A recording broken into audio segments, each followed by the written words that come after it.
اے وہ توحید ہے، لیکن وہ بیچ میں انہوں نے اور باتیں کرنی ہوتی ہیں، وہ جو یعنی وہ ابن عربی بھی کر کے گیا ہے. اور وہ یقین کریں آپ فتوحات مکیہ پڑھیں، جس بندے کو اردو پڑھنی آتی ہے اور اس کا انٹلیکچوئل لیول ہے اور اس نے قرآن ایک دفعہ ترجمے سے پڑھا ہوا ہے، وہ 2 صفحے پڑھے گا تو اس کی ہنسی چھوٹ جائے گی کہ یار اس کو انہوں نے یہ بنایا ہوا ہے جس بیچارے کو قرآن کا بھی نہیں پتا تھا. یہ آپ کسے کہہ رہے ہیں؟ یہ اپنے بابا جی شیخ الاسلام، آپ کے شیخ الاسلام اسحاق جھالوی صاحب کو یہ کہہ رہے ہیں آپ؟ اسحاق جھالوی صاحب نے اس کو اتنا بڑا بزرگ بنایا ہوا ہے، اور یہ باتیں ساری اسحاق جھالوی پر آپ کی ثبت ہو رہی ہیں کہ جس بندے کا انٹلیکچوئل لیول تھوڑا سا بھی ہے نا، وہ کہے گا کہ اس کو قرآن کا بھی نہیں پتا.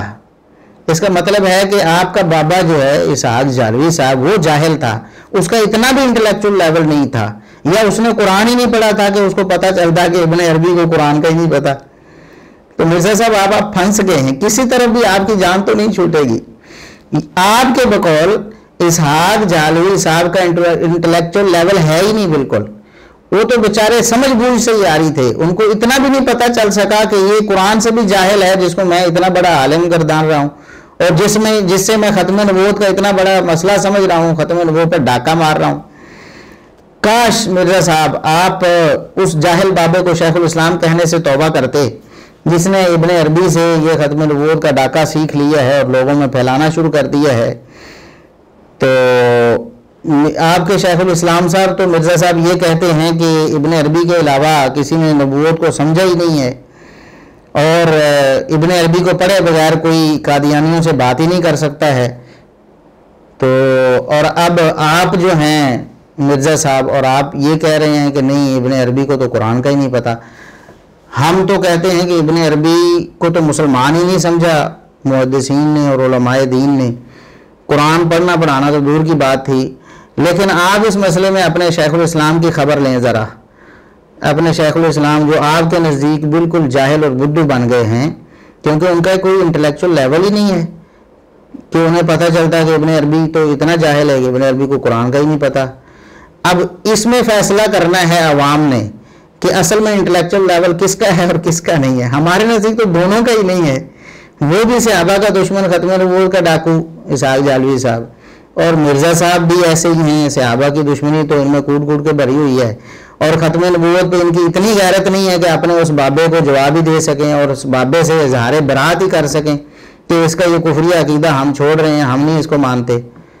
تو دونوں ہی اسی ایک کھاتے میں ہیں. لیکن عوام جو مرزا صاحب کو مانتی ہے یا جھالوی صاحب کو مانتی ہے، وہ فیصلہ کرے گی کہ ابن عربی کے بارے میں مرزا صاحب جھوٹ بول رہے ہیں یا اسحاق جھالوی صاحب جھوٹ بول رہے ہیں. دوسروں پر تو بڑا بڑا اعتراض کرتے ہیں، چھوٹی چھوٹی بات کو اٹھا کر علماء پر زبان درازی کرتے ہیں، لیکن اتنا بڑا ایشو ہے ختم نبوت کا، اور اتنا بڑا ایشو ہے قرآن کریم کو سمجھنے یا نہ سمجھنے کا اور توحید پر ڈاکے کا، اور ادھر آپ اسحاق جھالوی صاحب کو ڈیفینڈ کرتے ہیں اور ادھر ابن عربی کو بھی آپ کہہ رہے ہیں کہ اس کو قرآن نہیں آتا. تو آپ کے بابا جی کو آتا تھا کہ انہوں نے ابن عربی کو اتنا بڑا امام بنا لیا تھا؟ اس بات کا جواب آپ کے ذمہ ہے. آپ نے پہلے ہزاروں سوالات کے کوئی جوابات نہیں دیے، اس کا جواب آپ نے کہاں دینا ہے؟ اب ہم اس بات کی طرف آتے ہیں جس پر مرزا صاحب آپ نے اعتراض کیا ہے کہ سلف صالحین کے فہم کو آپ نے کہا کہ یہ تو بابوں کی تقلید ہے، یعنی اپنے بابے کی بات ماننا ہے. حالانکہ ہم یہاں یہ بات واضح کرتے ہیں کہ وہ جو ویڈیو جس کو بنیاد بنایا گیا، اسی مرزا صاحب کی ویڈیو میں شیخ صاحب کے وہ الفاظ بھی بتائے گئے ہیں، اور اس پروگرام میں وہ میرے ہی ساتھ بیٹھے ہوئے تھے، میں ہی میزبان تھا اور ان سے سوال کر رہا تھا. اس میں بھی انہوں نے سلف صالحین کی بات کی ہے، نہ کہ کسی ایک معین شخص کی تقلید کی بات کی ہے. تقلید شخصی پہ تو ہمارا موقف بالکل واضح ہے، الحمدللہ ہمارے لیکچرز بھی موجود ہیں، ہماری تحریریں بھی موجود ہیں. تقلید شخصی کو ہم جائز نہیں سمجھتے. البتہ سلف صالحین کا جو اتفاقی اور اجماعی فہم ہوتا ہے قرآن اور حدیث کے حوالے سے، اس کو ہم حجت اور دلیل سمجھتے ہیں، کیونکہ اجماع ہمارے نزدیک دلیل شرعی ہے. جب سلف صالحین کا لفظ بولا جائے گا کہ سلف صالحین کا عقیدہ یہ تھا، سلف صالحین کا منہج یہ تھا، تو اس سے مراد یہ ہوتا ہے کہ سلف صالحین کا اتفاقی عقیدہ اور اتفاقی منہج یہ تھا.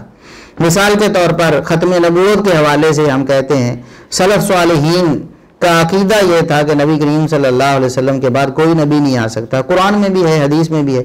تو سلف صالحین نے قرآن و حدیث کو اسی طرح سمجھا، نہ کہ اس طرح جس طرح قادیانی سمجھتے ہیں. مرزا غلام محمد قادیانی نے جس طرح نصوص کی تحریف کرنے کی کوشش کی، قرآن کو تو ماننے کا وہ بھی دعوے دار تھا، لیکن خاتم النبیین کا معنی اس نے کیا کیا. اسی طرح دیگر جو قرآن کریم کی آیات ہیں، اور اسی طرح لا نبی بعدی، اور اس طرح دیگر نصوص ہیں جو احادیث میں نبوت کے ختم ہونے کی اور نبوت کے بند ہونے کی، اس میں انہوں نے اپنا فہم ڈالا، سلف صالحین کے فہم کا انکار کیا، تو گمراہ ہو گیا. اور اس نے اپنے جو ماننے والے تھے انہوں نے گمراہ کر دیا اور نبوت کا دعویٰ کر دیا، اور اتنا بڑا اسلام میں ایک رخنہ ڈالا اور اتنی بڑی سازش کا اس نے ارتکاب کیا. یہ سب کیوں ہوا کہ سلف صالحین کا عقیدہ اس نے چھوڑ دیا. اگر وہ دیکھتا کہ صحابہ تابعین، تبع تابعین اور ائمہ دین کیا سمجھتے رہے ان آیات اور احادیث کو، اگر وہ اس کا پابند رہتا تو کبھی نہ دعویٰ نبوت کر سکتا، نہ اس کے بارے میں سوچ سکتا. تو سلف صالحین سے مراد کیا ہوتا ہے؟ سلف صالحین کے فہم سے مراد ہوتا ہے سلف صالحین کا اتفاقی فہم. جیسا کہ بہت سارے جو عقائد ہیں، عقائد اسلامیہ میں ہم سلف صالحین کے اتفاقی اور اجماعی عقائد انہیں کی پیروی کرتے ہیں، اور اہل السنہ والجماعہ انہیں کہا جاتا ہے جو صحابہ تابعین، تبع تابعین اور ائمہ دین کے اتفاقی عقائد پر کاربند ہوں اور اس کے مطابق اپنا عقیدہ بناتے ہوں. لہٰذا یہ جو مرزا صاحب نے اعتراض کیا ہے نا، سلف صالحین کا لفظ ہٹا کر انہوں نے بابوں کا لفظ ڈال دیا. تب بھی میں یہ دیکھوں گا کہ میرے بابے کیا کہہ کے گئے ہیں. یعنی جھوٹ بولنے سے مرزا صاحب باز نہیں رہ سکتے، اور جھوٹ بولنے کے بغیر وہ اعتراض ہی نہیں کر سکتے ہم پر. پہلے انہوں نے ایک دفعہ اعتراض کیا تھا، اس وقت بھی انہوں نے جھوٹ بولا تھا. سند کا لفظ انہوں نے ہماری عبارت سے کاٹ کر اس میں صحت کا لفظ ڈال دیا. تو اس میں وہ کتنی ہوشیاری اس نے کی ہے. اس کلپ میں آپ لوگوں نے غور کیا کہ اس نے کس طریقے سے زہر انجیکٹ کیا ہے. وہ کرتے کرتے نا کہتا ہے کہ یہ جو حدیث ہے نا کہ علی سے محبت نہیں رکھے گا مگر مومن، علی سے بغض نہیں رکھے گا مگر منافق. تو ابھی میں اس حدیث کی صحت میں نہیں پڑھوں گا، اور یہ بات کہہ کے آگے چلا گیا. کیا مطلب؟ اپنی پبلک کو یہ میسج دے دیا کہ یہ جعلی روایت ہے. کیونکہ جب آپ میں اس کی صحت میں نہیں پڑھتا، مراد یہ کہ میں اسے صحیح نہیں مانتا. صحیح مانوں تک لا یحبنی الا مؤمن ولا یبغضنی الا منافق. یہ ایک روایت، اس کی سند پر یہاں بحث نہیں ہے. اس وقت بھی جھوٹ بولا اور ہم نے اس جھوٹ کو بھی بے نقاب کیا الحمدللہ، کیونکہ صحت کا لفظ نہ ڈالتے اور تحریف نہ کرتے تو ہم پر کوئی اعتراض ہی نہیں آتا تھا. اس وقت بھی انہوں نے، اور وہ پہلا موقع تھا جب مرزا صاحب نے ہماری کسی بات کا جواب دیا، وہ بھی جھوٹ کی بنا پر. اور آج جو مرزا صاحب نے اعتراض کیا ہے ہماری کسی بات پر، تو وہ بھی جھوٹ بول کر اور الفاظ میں تحریف کر کے. شیخ صاحب کے الفاظ یہ تھے کہ سلف صالحین اگر قرآن کریم کی آیات چاہے کتنی بھی ہوں، 1000 آیتیں بھی کوئی شخص پیش کرے اور اس کے تئیں وہ کتنی بھی واضح ہوں، ایک عام بندہ اس کو کتنی بھی واضح لگ رہی ہوں وہ آیتیں، جس طرح قادیانی نعوذ باللہ ختم نبوت کے خلاف آیتیں پیش کرتے ہیں اپنے تئیں، وہ ثابت کرنے کی کوشش کرتے ہیں کہ نبوت آج بھی جاری ہے. وَإِن مِّنْ أُمَّةٍ إِلَّا خَلَا فِيهَا نَذِيرٌ، یہ آیت بھی پیش کرتے ہیں. وہ کہتے ہیں کہ دیکھیں جی ہر دور میں نبی آنا ہے، حالانکہ اس آیت میں یہ تو موجود نہیں ہے، لیکن وہ اپنے حواریوں کو یہ سمجھانے کی کوشش کرتے ہیں کہ دیکھو جی ہر امت میں نبی آتا ہے، ہماری بھی تو امت ہے، ہماری امت میں بھی تو نبی آنا چاہیے تھا. نعوذ باللہ نعوذ باللہ. تو قرآن کریم کی آیت وہ پیش کرتے ہیں نا، اس طرح قرآن کریم کی کئی آیات، درجنوں آیات وہ پیش کرتے ہیں جن سے نعوذ باللہ وہ ختم نبوت کے خلاف نبوت کا اجرا ثابت کرنے کی کوشش کرتے ہیں. تو کتنی بھی آیات کوئی شخص پیش کر لے جس سے وہ عقیدہ ثابت کرنا چاہتا ہو، وہ مفہوم ثابت کرنا چاہتا ہو جو سلف صالحین یعنی صحابہ تابعین، تبع تابعین اور ائمہ دین نے نہیں لیا، تو وہ فہم، وہ مطلب اس کا قبول نہیں کیا جائے گا. شیخ صاحب نے بالکل یہی بات کی تھی کہ کوئی 1000 آیات بینات بھی پیش کر دے، پھر بھی صحابہ تابعین، تبع تابعین اور ائمہ دین یعنی سلف صالحین نے اس آیت یا ان آیات سے وہ نہیں سمجھا تو ہم نہیں سمجھیں گے. اور وہاں واضح عبارت موجود ہے کہ قرآن کریم کی وہ آیات بالکل برحق ہیں، لیکن ان کا جو مفہوم سلف صالحین کے خلاف لیا جا رہا ہے وہ بالکل باطل ہے، ہم اس کو تسلیم نہیں کر سکتے. اچھا، مرزا صاحب نے اب کیا کیا؟ کہتے ہیں مرزا صاحب کہ پچھلے دنوں ایک اہل حدیث مولوی کا کلپ ابرار بھائی مجھے دکھا رہے تھے. اس نے کہا جی 1000 آیت بینات تم مجھے دکھا دو آیت بین وہ ہوتا ہے جو متشابہ نہ ہو، بالکل واضح ہو، اور وہ کہتا ہے کہ مجھے پتہ بھی چل جائے کہ تم جو فارم بیان کر رہے ہو اس میں سے یہی نکلتا ہے، تب بھی میں یہ دیکھوں گا کہ میرے بابے کیا کہہ گئے ہیں۔ تو سر سارے یہی کر رہے ہیں۔ یہ پچھلے دنوں ایک اہل حدیث مولوی کا کلپ مجھے ابرار بھائی دکھا رہے تھے، اس نے کہا ہے کہ جی 1000 آیت بینات تم مجھے دکھا دو۔ آیت بین وہ ہوتا ہے جو متشابہ نہ ہو، بالکل واضح ہو، اور وہ کہتا ہے مجھے یہ پتہ بھی چل جائے کہ جو تم اس کا فارم بیان کر رہے ہو اس میں سے یہی نکلتا ہے، تب بھی میں یہ دیکھوں گا کہ میرے بابے کیا کہہ کے گئے ہیں۔ تو سر سارے یہی کر رہے ہیں۔ یعنی وہ بتانا چاہتے تھے کہ بریلوی بھی پھر ایسے کر رہے ہیں کہ وہ بھی اپنے بابے کو مانتے ہیں، بابوں کو مانتے ہیں، دیوبندی بھی ایسے کر رہے ہیں، وہ بھی اپنے بابوں کو مانتے ہیں، شیعہ بھی ایسے کر رہے ہیں، وہ بھی اپنے بابوں کو مانتے ہیں، تو پھر آپ بھی پھر وہی کر رہے ہیں، یعنی اہل حدیث بھی وہی کام کر رہے ہیں، نعوذ باللہ نعوذ باللہ۔ حالانکہ میں نے بتا دیا کہ سلف صالحین سے کیا مراد ہوتا ہے۔ یہاں تحریف کیا کی، مرزا صاحب نے جھوٹ کیا بولا، ہماری عبارت کو بدلا ہے، شیخ صاحب کی عبارت کو بدلا ہے۔ شیخ صاحب نے کہا تھا سلف صالحین، اور سلف صالحین سے مراد صحابہ تابعین تبع تابعین ہوتے ہیں، یہ بات مرزا صاحب بھی مانتے ہیں، اور آگے ہم پیش کرنے والے مرزا صاحب کی زبانی، مرزا صاحب کی زبانی کے سلف صالحین سے کیا مراد ہوتا ہے، سب سے پہلے صحابہ، پھر تابعین، پھر تبع تابعین، پھر ائمہ دین۔ یہ مرزا صاحب بھی اس بات کو مانتے ہیں، لیکن یہاں انہوں نے خیانت کر کے، جھوٹ بول کے بدنام کرنے کی کوشش کی، اور علماء اہل حدیث سے لوگوں کو بیزار کرنے کی کوشش کی۔ شیخ صاحب نے کہا تھا کہ سلف صالحین اگر اس کا وہ مفہوم نہیں لیتے، یعنی صحابہ تابعین تبع تابعین اور ائمہ دین وہ مفہوم نہیں لیتے، تو ہم بھی وہ مفہوم لے سکتے نہیں۔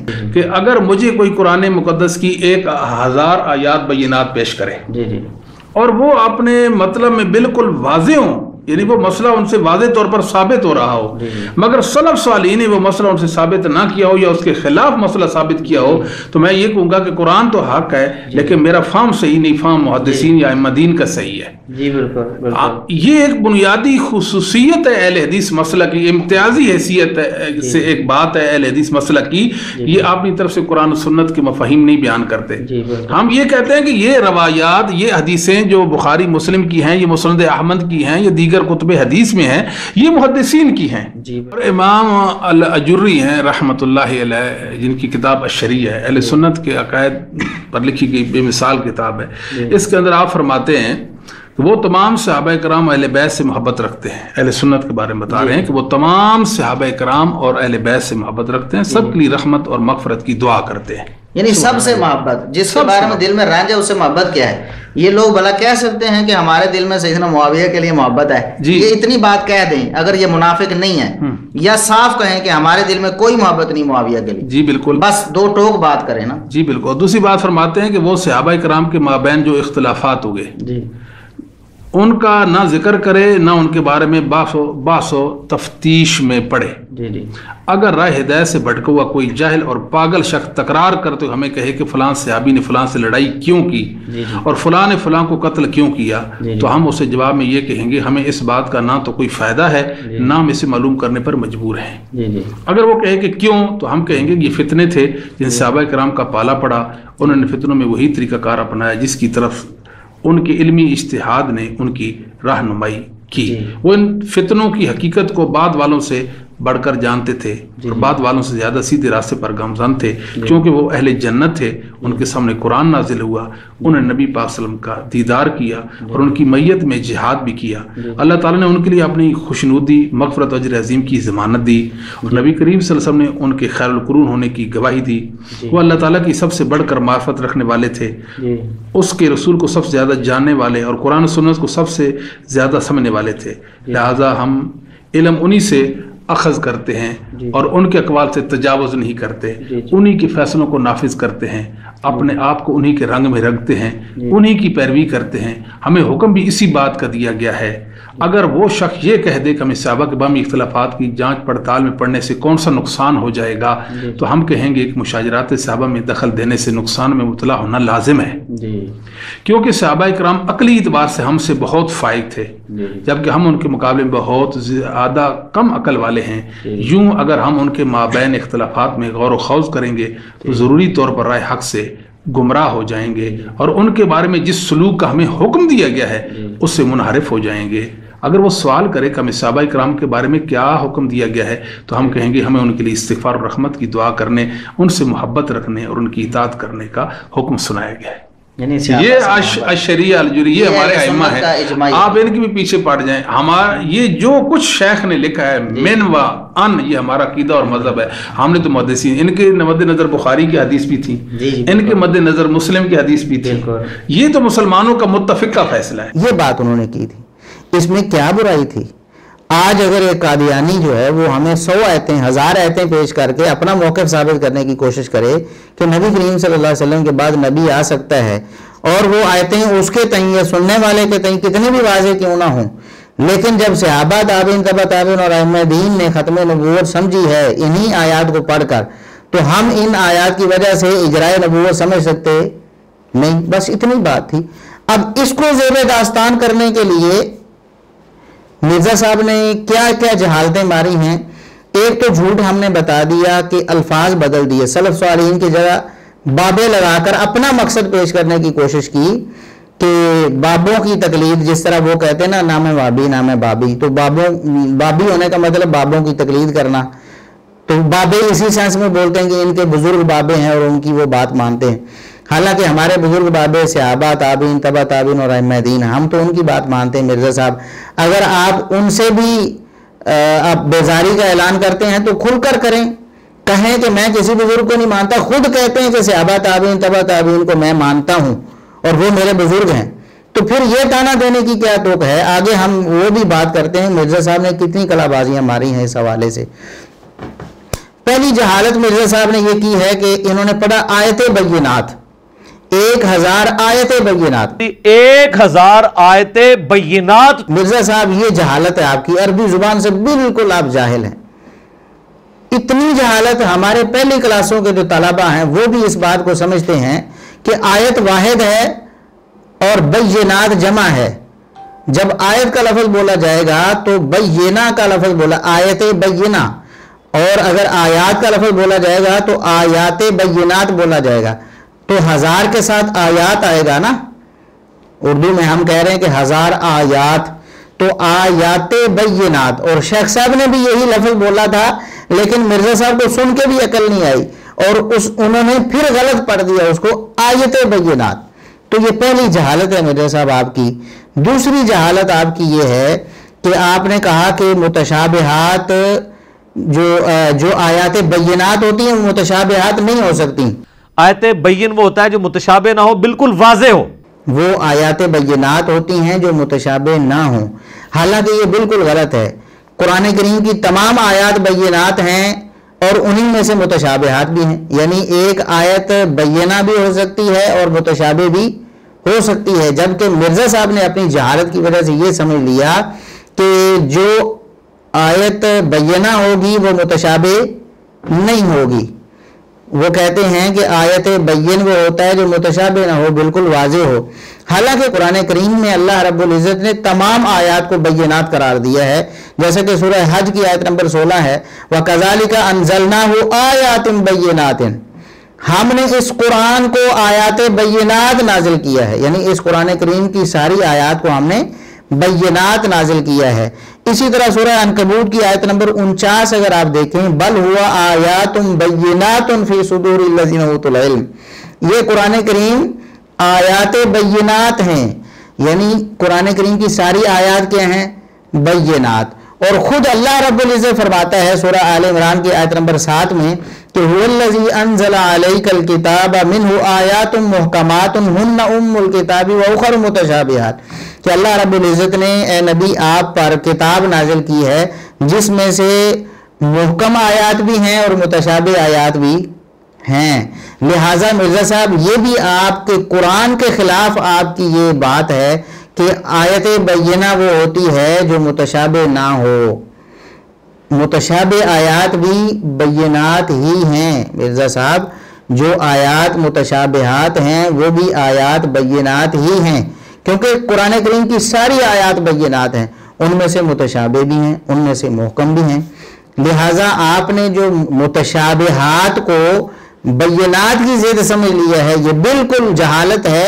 قرآن کی زبانی متشابہات جو ہیں وہ محکمات کی ضد ہیں، بینات کی ضد نہیں ہے، محکمات کی ضد ہیں، اور سارے علماء محکم اور متشابہ آپس میں ان کو ایک دوسرے کے خلاف کہتے ہیں. کبھی کسی نے محکم متشابہ اور بین کو ایک دوسرے کے خلاف کھڑا نہیں کیا، اس لیے کہ بین جو ہے وہ متشابہ ہو سکتی ہے. تو یہ بھی ایک جہالت ہے مرزا صاحب جو قرآن سے ثابت ہو گئی. تو مرزا صاحب آپ کو اتنی ہی بنیادی باتوں کا علم نہیں ہے تو آپ علماء کے خلاف طوفان بدتمیزی کھڑا کر رہے ہیں، اور آپ کہتے ہیں کہ مجھے پتا ہے سارے علماء جھوٹ بول رہے ہیں، بس میں صحیح کہہ رہا ہوں.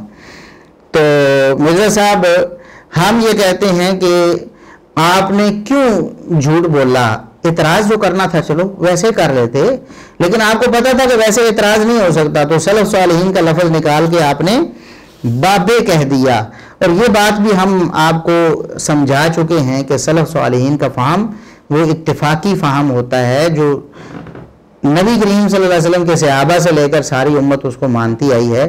اس کے خلاف قرآن کی کوئی آیت لے کر آئے یا حدیث لے کر آئے اور اس سے سمجھنے کی کوشش کرے تو اس کی سمجھ بالکل باطل ہے. ہم قرآن کی اس آیت یا حدیث سے اس کی سمجھ نہیں لے سکتے جو سلف صالحین کی سمجھ کے خلاف ہو. بس وہ ایک آیت ہو یا 10 آیتیں ہوں یا 100 ہوں یا 1000 ہوں. مرزا صاحب یہ تو 1000 آیت کی بات کی ہے، قرآن کریم میں 1000 سے زیادہ آیتیں، 6000 کے قریب آیتیں ہیں نا.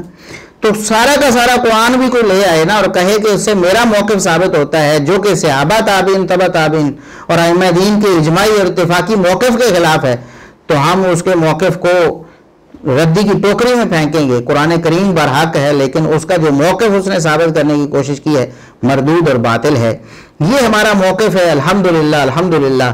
اس سے اگر آپ کہیں کہ اس سے بابوں کی تقلید ثابت ہوتی ہے اور تقلید شخصی جس طرح لوگ کرتے ہیں نعوذ باللہ یہ وہ ہے، حالانکہ یہ تو اجماع کی پیروی ہے مرزا صاحب.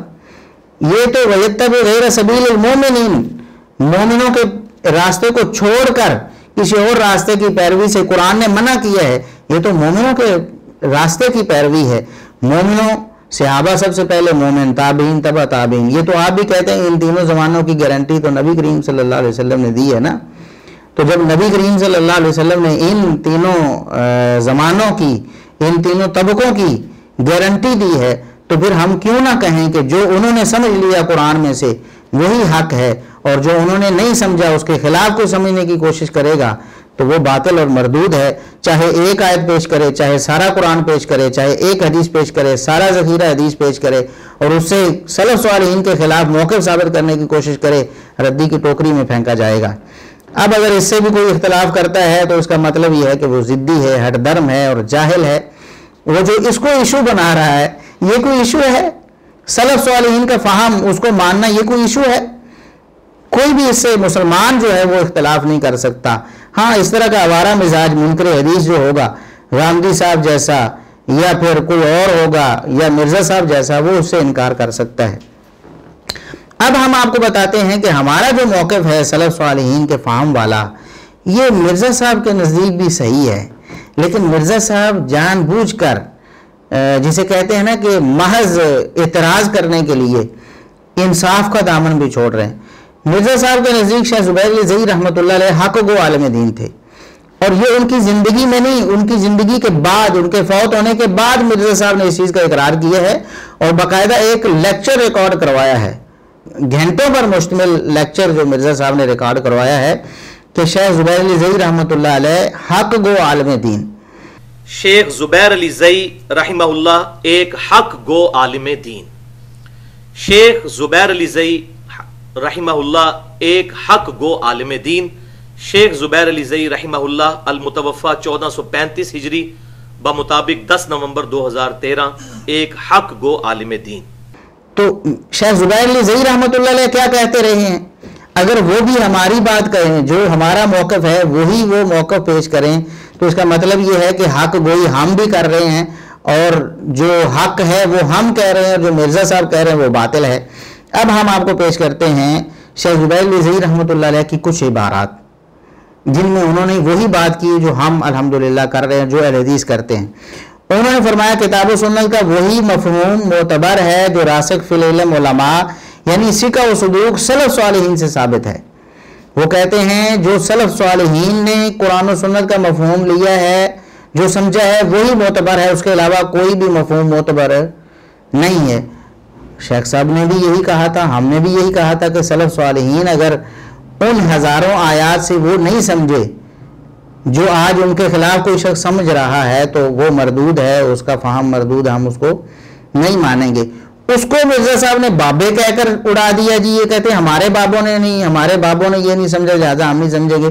مرزا صاحب اپنے جو آپ کے نزدیک حق گو عالم دین تھے، ہمارے نزدیک بھی الحمدللہ حق گو تھے، تو آپ ان پر فتویٰ لگائیں اور اپنے آپ کو جھوٹا ثابت کریں۔ ان کی وفات کے بعد بھی آپ نے کہا کہ وہ حق گو عالم دین تھے، تو یہ ان کی حق گوئی آپ کے نزدیک بابوں کی تقلید بن گئی ہے، تو ان کے خلاف ریکارڈ کروائیں نا، بولیں کہ میں نے جھوٹ بولا تھا، وہ حق گو کوئی نہیں ہے، وہ تو بابوں کی تقلید کی دعوت دیتے ہیں نعوذ باللہ۔ تو کتاب و سنت کا وہی مفہوم معتبر ہے جو راسخ فی العلم علماء یعنی سکہ اور صدوق سلف صالحین سے ثابت ہے۔ اسی طرح ازبر المصابیح میں وہ لکھتے ہیں قرآن مجید کا ترجمہ و تفسیر لکھنا جائز ہے بشرطے کہ کتاب و سنت، اجماع اور سلف صالحین کے فہم کو مد نظر رکھا جائے، سلف صالحین کے فہم۔ اور آگے وہ لکھتے ہیں منافقین اور اہل بدعت بھی کتاب اللہ سے استدلال کرتے ہیں، بالکل وہی بات جو شیخ صاحب نے کہی تھی ہمارے پروگرام میں جو کہی گئی تھی کہ اہل بدعت بھی کتاب اللہ سے استدلال کرتے ہیں، لہٰذا کتاب و سنت کا صرف وہی فہم معتبر ہے جو سلف صالحین سے ثابت ہے۔ تو مرزا صاحب لگائیں نا ذرا فتویٰ، کہیں کہ شیخ زبیر الزئی بھی بابوں کی تقلید کی دعوت دیتے تھے، وہ کہتے تھے کہ کتاب و سنت کا صرف وہی فہم معتبر ہے جو ہمارے بابوں سے ثابت ہے، کہہ دینا۔ حق گوئی تو یہی ہوتی ہے، اگر آپ حق گو ہیں اور حق پرست ہیں تو جس بات کا اعتراض ہم پر کر رہے ہیں وہی اعتراض شیخ زبیر الزئی رحمۃ اللہ علیہ پر بھی کر دیں اور اپنے آپ کو جھٹلا دیں کہ میں نے انہیں حق گو کہنے کا جھوٹ بولا تھا۔ وہ فرماتے ہیں کہ علماء حق کو اخلاص نیت کے ساتھ ہر وقت کتاب و سنت اور اجماع کے راستے پر سلف صالحین کے فہم کی روشنی میں گامزن رہنا چاہیے۔ اسی طرح وہ فرماتے ہیں کہ سلف صالحین کے متفقہ فہم کے خلاف ہر قسم کی تشریح، تعویل اور استدلال مردود ہے۔ سلف صالحین کے متفقہ فہم کے خلاف ہر قسم کی تشریح، تعویل اور استدلال مردود ہے، اور وہ کہتے ہیں کہ امت اجابت میں گمراہی کی اصل وجوہات 4 ہیں۔ پہلی وجہ یہ ہے قرآن و حدیث اور اجماع کا انکار، اور دوسری وجہ کیا ہے؟ سلف صالحین کے متفقہ فہم سے فرار۔ کہتے ہیں سلف صالحین کے متفقہ فہم سے فرار کیا ہے؟ یہ گمراہی کی اصل وجہ ہے۔ مرزا صاحب اب لگائیں نا فتویٰ، حق گو عالم دین آپ کہتے ہیں انہیں، اور وہی حق گوئی ہم کر رہے ہیں، وہی بات وہ کریں تو حق گو عالم دین ہوں، وہی بات ہم کریں تو ہم بابوں کی تقلید کی دعوت دیں آپ کے بقول۔ یہ آپ کی حق پرستی تو نہ ہوئی نا، یہ تو انا پرستی ہوئی، اس کا مطلب آپ جھوٹ بول رہے ہیں۔ اس کے بعد وہ لکھتے ہیں شیخ صاحب فرماتے ہیں اس کے علاوہ تقلید شخصی کے اور بھی بہت سے نقصانات ہیں، مثلا فرقہ پرستی، بدعت پرستی، غلو، شدید تعصب اور تحقیق سے محرومی وغیرہ۔ ان تمام امراض کا صرف ایک ہی علاج ہے۔ شیخ زبیر الزئی رحمۃ اللہ علیہ جو آپ کے نزدیک بھی حق و عالم دین ہے، وہ کیا فرماتے ہیں کہ تقلید شخصی، فرقہ پرستی، بدعت پرستی، غلو اور شدید تعصب کا علاج کیا ہے؟ یعنی تقلید کا علاج کیا ہے؟ فرماتے ہیں کتاب و سنت اور اجماع پر سلف صالحین کے فہم کی روشنی میں عمل کیا جائے۔ وہ کہتے ہیں اگر آپ کتاب و سنت اور اجماع پر سلف صالحین کے فہم کی روشنی میں عمل کریں گے تب آپ تقلید سے بھی بچ جائیں گے، بدعت سے بھی بچ جائیں گے، فرقہ پرستی سے بھی بچ جائیں گے، غلو سے بھی بچ جائیں گے، تعصب سے بھی بچ جائیں گے۔ تو مرزا صاحب یہی حق گوئی تھی نا جو شیخ زبیر الزئی رحمۃ اللہ علیہ نے کی، اور یہی حق گوئی ہم نے کی۔ تو ان کو حق گو عالم دین کا ٹائٹل آپ نے دیا، آپ کا ٹائٹل کوئی فائدہ، کوئی وقت نہیں رکھتا، آپ نہ بھی دیتے تو وہ حق گو عالم دین ہی تھے الحمدللہ۔ لیکن آپ کو سمجھانے کے لیے کہہ رہے ہیں کہ آپ نے حق گو انہیں کہا اسی وجہ سے، اور اسی وجہ سے ہمیں تقلید کا تانا دے دیا۔ اب ہم بتاتے ہیں کہ یہ جو کتاب ہے نا شیخ صاحب کی، جس میں انہوں نے کہا کہ تقلید وغیرہ جتنی بھی بیماریاں ہیں ان کا ایک ہی علاج ہے، کیا ہے؟ سلف صالحین کے فہم کو مد نظر رکھا جائے، اس کے مطابق ہی کتاب و سنت اور اجماع کو سمجھا جائے۔ یہ انہوں نے دین میں تقلید کا مسئلہ صفحہ نمبر 91 پہ یہ بات لکھی ہے، اور دین میں تقلید کا مسئلہ یہ کتاب ہے۔ اس پر مرزا صاحب کے کمنٹس کیا ہیں؟ مرزا صاحب کہتے ہیں دین میں تقلید کا مسئلہ میری فیورٹ کتاب ہے، میں کہتا ہوں کہ زبردست کتاب ہے۔ اگر کسی شخص کے دل میں نبی کریم صلی اللہ علیہ وسلم کی محبت پیدا کرنی ہے اور ساری فرقہ واریت کی لعنت سمجھانی ہے تو دین میں تقلید کا مسئلہ بڑی زبردست کتاب ہے۔ میری فیوریٹ بک ہے دین میں تقلید کا مسئلہ.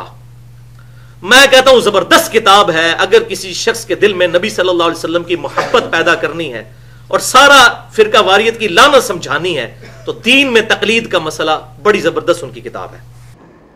تو مرزا صاحب اسی کتاب میں یہ لکھا ہوا ہے کہ تمام بیماریوں کا صرف ایک ہی علاج ہے. مرزا صاحب آپ کی بیماری کا بھی یہی علاج ہے. صحابہ کرام پر جو تان کرتے ہیں نا آپ کی بیماری کا بھی یہی علاج ہے کہ کتاب و سنت اور اجماع پر سلف صالحین کے فہم کی روشنی میں عمل کیا جائے. کیسا ہے مرزا صاحب, کیسا لگا آپ کو؟ اس کا مطلب یہ ہے کہ شیخ زبیر الحجی رحمۃ اللہ علیہ تو واقعی حق و عالم دین تھے. آپ نے بھی مانا اور اس کتاب میں سلف صالحین کے فہم کو لازمی قرار دیا, اور آپ نے بھی مانا کہ یہ کتاب بڑی اچھی ہے, بڑی عمدہ ہے, یہ تو نبی کریم صلی اللہ علیہ وسلم کی محبت پیدا کرتی ہے. تو سلف صالحین کے فہم کو لازم کرنا اگر نبی پاک صلی اللہ علیہ وسلم کی محبت پیدا کرتا ہے تو اس کا مطلب پھر آپ جھوٹ بول رہے ہیں ہم پر اعتراض کر کے. ہم نے بھی سلف صالحین کے فہم کی پیروی کو لازم قرار دیا, ہم پر آپ نے کہہ دیا کہ یہ تقلید کی دعوت دیتے ہیں, یہ دیکھو جی کیسی باتیں کر رہے ہیں, یہ تو جہالت کی باتیں نعوذ باللہ کر رہے ہیں. تو ادھر شیخ زبیر الحجی رحمۃ اللہ علیہ بھی یہی کہہ رہے ہیں. تو ہم آپ سے پوچھتے ہیں مرزا صاحب کہ آپ خود اسحاق جہلوی صاحب جیسے بابے کے پیروکار ہیں اور ابھی تک ختم نبوت پر ڈاکے کے حوالے سے نہیں بولے, اور ادھر شیخ زبیر الحجی رحمۃ اللہ علیہ وہی بات کہہ رہے ہیں جو ہم نے کہی, ان کے خلاف بھی نہیں بولے. وہی بات وہ کہیں ان کے خلاف نہیں بولے, وہی بات ہم نے کہی فوراً میدان میں آ گئے اور اس کو ایشو بنا کر اور جھوٹ بول کر تحریف کر کے ہماری بات کو بدل کر اس پر اعتراض کرنے کی کوشش کی.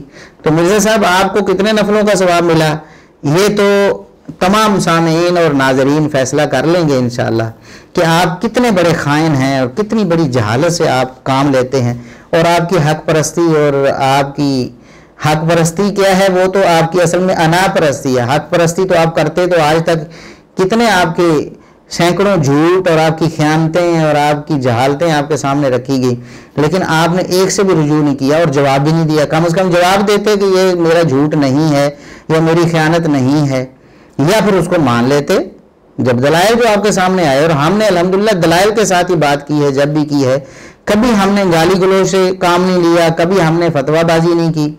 ہم تو دعوت دیتے ہیں اور اچھے انداز سے دعوت دیتے ہیں, اور آپ کے جو سامعین ہیں وہ بھی اس بات کو ماننے پر, آپ کے فالورز بھی مجبور ہیں کہ ہم انتہائی اچھے طریقے سے اور اچھے اسلوب سے بات کرتے ہیں, گالی گلوچ نہیں کرتے. تو مرزا صاحب دلائل کو بھی اگر آپ نہیں مانیں گے تو پھر انا پرستی ہے نا, پھر حق پرستی تو نہ ہوئی. پھر اپنے آپ کو انا پرست آپ کہیں, حق پرست نہ کہیں.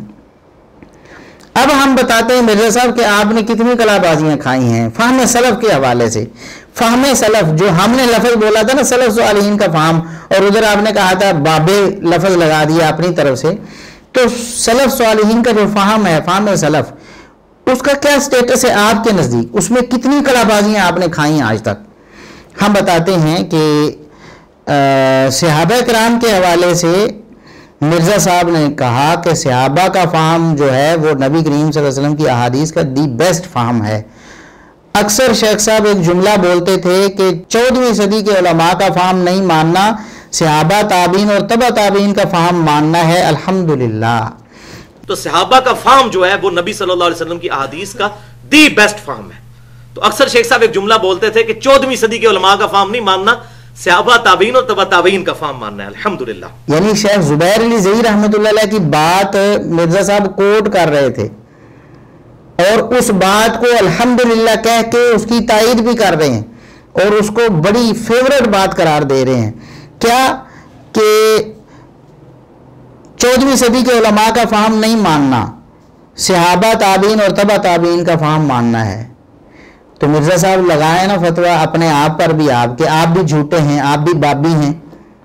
وہی بات جو شیخ صاحب نے کی تھی صحابہ تابعین اور تبع تابعین کا فہم ماننا ہے, اس کو آپ نے بطور تعریف کے پیش کیا, اس کو آپ نے اپریشیٹ کیا تھا اور کہا الحمدللہ.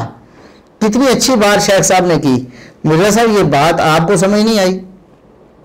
اگر یہ بات آپ کو بھی سمجھ آئی تھی اور اس پر آپ نے الحمدللہ بھی کہا تھا, الحمدللہ, تو اب یہ یعنی جسے انا پرستی کہہ سکتے ہیں نا، پھر اب یہ انا پرستی کو یہی بات ہم کہہ رہے ہیں تو اس پر آپ تان و تشنیع کر رہے ہیں اور اس پر آپ اعتراض کر رہے ہیں.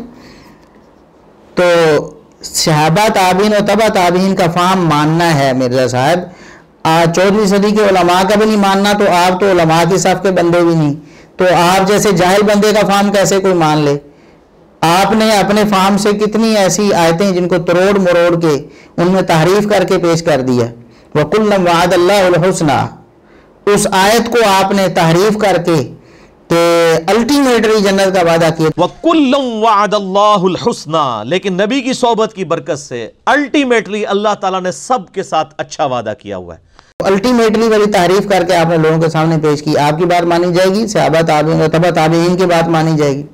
اسی طرح اور بھی بہت سارے مبالغے کے والے سے آگے بات آ رہی ہے، انشاءاللہ ہم بات کریں گے انشاءاللہ.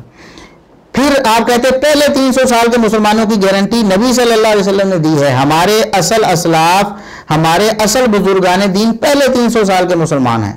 تو پہلے 300 سال کی گارنٹی نبی صلی اللہ علیہ وسلم نے خود دی ہے. ہمارے اصل اسلاف کون ہے، ہمارے اصل بزرگان دین کون ہے؟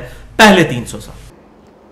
جی مرزا صاحب، آپ کے بابے اور بزرگ آپ کے بقول، یہ بھی صرف زبانی بات ہے، یہ بھی جھوٹ ہے. آپ نے اگر ان کو بزرگ مانا ہوتا، یعنی صحابہ تابعین اور تبع تابعین اور ائمہ دین 300 سال تک امام بخاری مسلم وغیرہ بھی سارے آ جاتے ہیں. یعنی سیاستہ کے سارے مصنفین جو ہیں، اسی طرح مسند احمد، امام موطا، امام مالک، یہ سارے جو کتابیں ان ساروں کے مصنفین جو ہیں وہ سارے کے سارے 300 سال کے اندر ہی آتے ہیں. یہ مرزا صاحب نے خود ڈیٹیل سے ساری باتیں بیان کی ہوئی ہیں. تو کہتے ہیں پہلے 300 سال کے مسلمانوں کی گارنٹی نبی صلی اللہ علیہ وسلم نے دی ہے، یہی ہمارے اسلاف ہیں، ہمارے اصل بزرگان دین یہی ہیں. مرزا صاحب جب ہم یہی کہیں کہ ان اصل بزرگان دین جو ہیں، ان اصل اسلاف کی بات آپ نے ماننی ہے، قرآن و سنت کا جو مفہوم انہوں نے بیان کیا ہے وہی ماننا ہے، پھر ہم بابوں کی تقلید کی دعوت کیسے دیتے ہیں مرزا صاحب؟ خود آپ یہ بات کہہ رہے ہیں مرزا صاحب، اور پھر یہیں پہ بس نہیں ہے. آگے کہتے ہیں ہم پرانوں کو مانتے ہیں، درمیانوں کو نہیں مانتے. اور آگے کہتے ہیں نہ میں بابی نہ میں بابی، نہ نئے بابے نہ درمیانے، پہلے 300 سال کے بابوں کو ماننے والا ہوں. ان کی گارنٹی نبی علیہ السلام نے دی ہے. امام ترمذی نے اسپیشل باب باندھا ہے کہ پہلے 300 سال کے لوگوں کی گارنٹی نبی علیہ السلام نے دی ہے. ان لوگوں کی بات کریں تو ہم پرانوں کو مانتے ہیں، درمیانوں کو نہیں مانتے. نہ میں وابی تو نہ میں بابی، نہ میں بابوں کا ماننے والا اور نہ میں یہ جو آپ نے ایک سو کالڈ اپنے زوم میں گالی بنائی ہے، ہم مسلمان ہیں. اسی طریقے سے نہ میں نویں دا مننے والا نہ میں درمیانے دا مننے والا، میں صرف پرانے دا مننے والا. اور پرانے تو اڈے والے نہیں، پرانے وہ جو واقعی پرانے جن کو نبی علیہ السلام نے کہا ہے پہلے 300 سال، صحابہ تابعین تبع تابعین. اور اس حدیث پہ یہ بخاری مسلم میں، ترمذی میں امام ترمذی نے باقاعدہ باب باندھا ہے کہ پہلے 300 سال کے مسلمانوں کی گارنٹی نبی علیہ السلام نے دی ہے. ٹھیک ہے نا، اس حوالے سے انہوں نے ایک باب بھی باندھا. تو انہی کی بات ہم نے کی تھی، صحابہ تابعین تبع تابعین اور ائمہ دین. انہی کو ہم نے کہا کہ ان کا فہم معتبر ہے اور ان کے خلاف ہم نے کسی کی بات نہیں ماننی ہے، تو اس کو آپ نے بابوں کی طرف دعوت قرار دے دیا. یہاں آپ کہہ رہے تھے کہ قرآن و سنت کا اصل مفہوم ہی یہی ہے، اصل بزرگ ہے، اصل اسلاف ہی یہی ہیں جن کی بات ماننی ہے، جن کا عقیدہ ہم نے تسلیم کرنا ہے. مرزا صاحب یہ منافقت کیوں ہے؟ آپ بولیں تو حق ہو جائے، ہم بولیں تو بابوں کی طرف دعوت ہو جائے. اپنے آپ کو بھی کہیں کہ میں بابی ہوں اور کہیں میں جھوٹ بولا کرتا تھا 300 سال کے بابوں کی طرف دعوت دے کے. اور پھر مرزا صاحب آپ نے کہا اسی لیے میں کہتا ہوں کہ صحابہ کے فہم کے بغیر کتاب و سنت کو لے کر نہیں چلنا، غیر مقلد نہیں بننا، مقلد تو بننا ہی نہیں، غیر مقلد بھی نہیں بننا، متبع سنت بننا ہے. متبع سنت یہ ہے کہ کتاب و سنت کو سلف کے فہم کے مطابق، صحابہ کے فہم کے مطابق سمجھنا. تو اس لیے میں کہتا ہوں کہ یعنی صحابہ کے فہم کے بغیر کتاب و سنت کو لے کے نہیں چلنا، یعنی غیر مقلد نہیں بننا. آپ نے مقلد تو بننا ہی نہیں نا، غیر مقلد بھی نہیں بننا، متبع سنت بننا ہے. اور متبع سنت یہ ہے کہ کتاب و سنت کو سلف کے فہم کے مطابق، صحابہ کرام کے فہم کے مطابق سمجھنا. مرزا صاحب جب آپ نے یہ بولا تھا اس وقت آپ بابی تھے، قرآن و سنت کا انکار کرنے والے تھے. پھر شرم کرنی چاہیے نا آپ کو، لوگوں پر اعتراض، جھوٹے اعتراض کرتے ہوئے. یہ کوئی اعتراض والی بات تھی جس پر آپ نے اعتراض کیا ہے؟ اتنی آپ کے خلاف ویڈیوز موجود ہیں، دلائل موجود ہیں، احادیث، قرآن کی آیات اور خیانتیں آپ کے جھوٹ، آپ کی تحریفیں، سارا کچھ موجود ہے. سب کچھ چھوڑ کے آپ نے اس بات پہ اعتراض کیا ہے جو کہ بنتا ہی نہیں ہے. خود آپ کا بھی وہی موقف تھا. اور اب دیکھیں اب کلا بازیاں کیسے ہیں. پہلے صحابہ، تابعین، تبع تابعین اور ائمہ، یعنی 300 سال امام ترمذی رحمۃ اللہ علیہ بھی اس میں شامل، امام بخاری مسلم بھی شامل، ابو داؤد، ترمذی، نسائی، ابن ماجہ سب شامل، امام احمد بن حنبل، امام مالک شامل، سب شامل تھے. 300 سال ان کی گارنٹی نبی علیہ السلام نے دی تھی. اور مرزا صاحب اب وہ گارنٹی کے ختم ہو گئی ہے. وہ جس حدیث سے گارنٹی آپ لیتے تھے وہ حدیث اب کوئی ضعیف ہو گئی ہے، یہ منسوخ ہو گئی ہے. خدا کا خوف کریں مرزا صاحب، کیا طریقہ آپ نے بنایا ہوا ہے؟ کس طرح جھوٹ بول کے آپ لوگوں کو کب تک گمراہ کریں گے؟ آپ خود کہتے ہیں کہ عوام گھاس نہیں کھاتی، تو آپ کیا سمجھتے ہیں کہ عوام گھاس کھاتی ہے؟ وہ چند ایک ہوں گے جو گھاس کھاتے ہوں گے آپ کے لیکچر سن کر. اب الحمدللہ بہت سے لوگ، اکثر لوگوں نے الحمدللہ گھاس کھانی چھوڑ دی ہے. اب الحمدللہ وہ حق اور باطل میں فرق کر رہے ہیں. اب مرزا صاحب کیا، اب دیکھیں نا تبدیلی آتی ہے مرزا صاحب میں. انہوں نے دیکھا نا کہ یہ صحابہ، تابعین، تبع تابعین اور ائمہ دین 300 سال کے مسلمانوں کو لے کر، ان کے عقیدے اور منہج کو لے کر میں صحابہ پر تان نہیں کر سکتا. اسی طرح میں گمراہ کن نظریات اور عقائد نہیں بنا سکتا، اس لیے جان چھڑانی ہوگی. اب کیا کہتے ہیں؟ کہتے ہیں سلف ہمارے سامنے موجود ہوں تو ہم ان سے علمی اختلاف بھی کر سکتے ہیں کہ یہ لکھا ہوا ہے. اور واللہ ہمارے سامنے موجود ہوں ہم ان سے علمی اختلاف بھی کر سکتے ہیں کہ سر یہ تو یہ لکھا ہوا ہے. کہتے ہیں کہ ہم سلف کو دکھا سکتے ہیں کہ یہ قرآن کی آیت ہے، ہم نہیں آپ کی بات مانتے. سلف صالحین کو ہم بتائیں گے کہ قرآن کی آیتیں یہ کہتی ہیں. دیکھیں یہ جاہل لوگ بتائیں گے سلف صالحین کو، صحابہ، تابعین، تبع تابعین اور ائمہ دین کو یہ بتائیں گے کہ دیکھو قرآن میں یہ لکھا ہے، حدیث میں لکھا ہے، آپ سب کو سمجھ نہیں آئی، مجھے سمجھ آ گئی ہے. اچھا اب کیا کہتے ہیں؟ لیکن اس سلف سے مراد بعد والے تابعین، تبع تابعین اور ائمہ دین ہیں، صحابہ نہیں ہیں. کہتے ہیں صحابہ سے اختلاف نہیں کر سکتے، بعد والوں سے کر سکتے. اور تو تابعین سب کا ایک موقف ہو، تبع تابعین کا، ائمہ دین کا سب کا ایک ہی موقف ہو، مرزا صاحب اس کے خلاف الٹ موقف اپنا سکتے ہیں. صرف صحابہ کو انہوں نے رعایت دے دی ہے، وہ بھی ہم دیکھتے ہیں آگے جا کر کہ اصل حقیقت کیا ہے. یہ بھی جھوٹ ہے نرا. کہتے ہیں کہ صحابہ کا تو سورس آف نالج نبی علیہ السلام ہے، دین تو صحابہ ہی حجت ہیں، انہی کا فہم حجت ہے. لیکن اس سلف سے مراد میں تابعین، تبع تابعین اور بعد کے لوگ لے رہا ہوں، صحابہ نہیں. صحابہ کا تو سورس آف نالج نبی علیہ السلام تھے. صحابہ کرام نبی علیہ السلام کے جو ریفرنس سے بیان کرتے تھے وہ ظاہر دین تو صحابہ ہی حجت ہے، دین کے اندر انہی کا فہم لیا جائے گا. دیکھا آپ نے، پہلے 300 سال کے مسلمانوں کی گارنٹی تھی، صحابہ، تابعین، تبع تابعین کی گارنٹی تھی. اب صرف صحابہ کی گارنٹی رہ گئی ہے، باقی سب جو ان سے مرزا صاحب کہتے ہیں ہم ان کو بتائیں گے دین، ہم انہیں سکھائیں گے. البتہ صحابہ سے جو وہ سکھائیں گے سیکھ لیں گے، لیکن یہ بھی جھوٹ ہم آگے بتاتے ہیں.